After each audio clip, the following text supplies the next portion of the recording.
bingung. Baik, kita lanjutkan.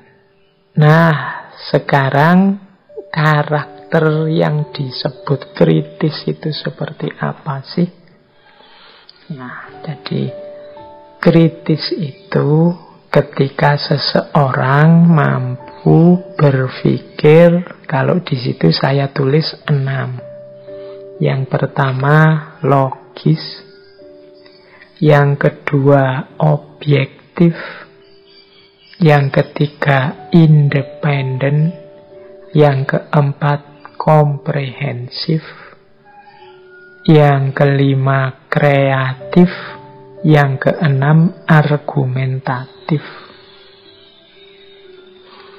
Jadi logis itu ya masuk akal, ndak tabrakan dengan prinsip-prinsip logika. Ini orang kritis. Kalau ada yang ndak logis, ya orang yang berpikir kritis akan bisa mendeteksi, oh ini ndak logis.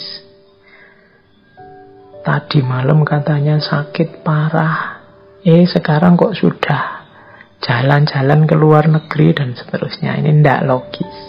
Pasti ada yang salah di situ. Oke, itu ciri pertama. Jadi ini kalau akal kita terlatih dengan berpikir logika, insya Allah kita bisa mendeteksi ada yang tidak logis. Meskipun mungkin harus diteliti dulu, tapi secara intuitif kita merasa ada yang tidak logis ini, ada yang keliru. Yang kedua, objektif. Objektif itu berarti, ya mudahnya objektif itu pemikir yang kritis itu ya menjelaskan, memaparkan sesuatu tanpa dia mengintervensi. Kalau orang yang menjelaskan mengintervensi, nanti hasilnya subjektif. Tapi objektif itu ya A dibilang A, B dibilang B, tinggi dibilang tinggi, rendah dibilang rendah. Itu objektif namanya. Pak, apa bisa Pak orang itu objektif? Manusia itu kan selalu subjektif. Ini kadang-kadang ada yang bertanya ke saya seperti ini. Ya, kalau ditelaah secara sangat mendalam, nanti ya ketemunya bahwa ya orang itu nanti jatuhnya selalu, kalau pandangan ya pandanganku, kalau pemahaman ya pemahamanku.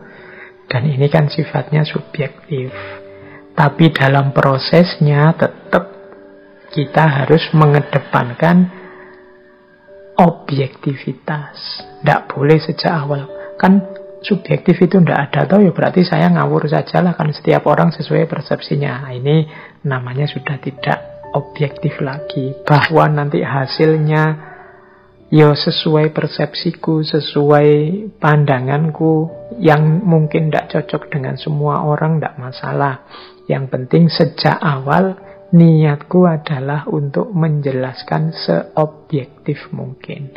Aku sudah berusaha untuk diriku tidak ikut campur dalam penjelasan ini, menjelaskan apa adanya. Nah, itu objektif. Bahwa nanti hasilnya ya agak masuk-masuk dikit subjektivitasnya, ya itu manusiawi.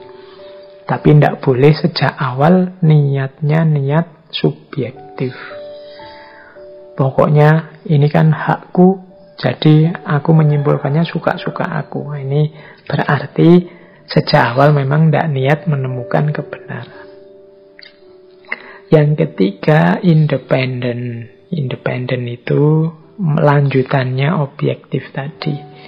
Tidak bias, tidak dipaksa orang, tidak dipengaruhi orang. Memang hasil temuannya sendiri tanpa disetir oleh apapun atau siapapun. Ini namanya independen. Yang keempat, komprehensif. Komprehensif itu ya utuh, dilihat semua, direnungi semua, dipikirkan semua, tidak milih-milih.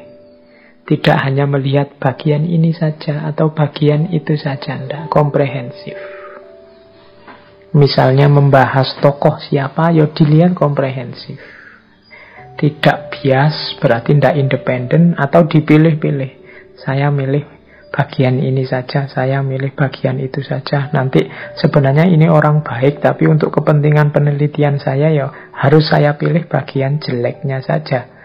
Biar tesisku ndak gugur, biar hipotesisku benar. Nah ini berarti ndak komprehensif dia milih-milih. Kemudian yang kelima kreatif. Dan yang keenam, argumentatif. Kreatif itu kemampuan memproduksi gagasan-gagasan baru. Kalau argumentatif itu menyatakan apapun punya alasannya, punya dasarnya, tidak ngawur. Itu argumentatif. Jadi kalau teman-teman menyampaikan sesuatu, terus orang banyak alasannya apa, dasarnya apa. Nah, kalau kita bisa menjawab, berarti kita itu orang yang argumentatif. Bisa memberi argumen. Kalau ngomong berarti tidak ngawur. Kalau kreatif, itu biasanya mampu menampilkan konsep-konsep baru, temuan-temuan baru, gagasan-gagasan atau ide yang baru, yang jadi alternatif jawaban dari problem yang kita hadapi. Itu kemampuan, tergolong kemampuan kritis juga. Jadi ternyata kritis itu logis, berarti yang tidak logis tidak masuk kriteria kritis. Objektif, berarti kalau sejak awal sudah tidak objektif, untuk kepentingan-kepentingan tertentu ya perlu dikritisi. Kalau sudah objektif, sudah kritis. Kemudian yang ketiga, independen, tidak bias, tidak penuh kepentingan di luar kebenaran. Yang keempat, komprehensif, melihatnya utuh. Yang kelima, kreatif. Dan yang keenam, argumentatif.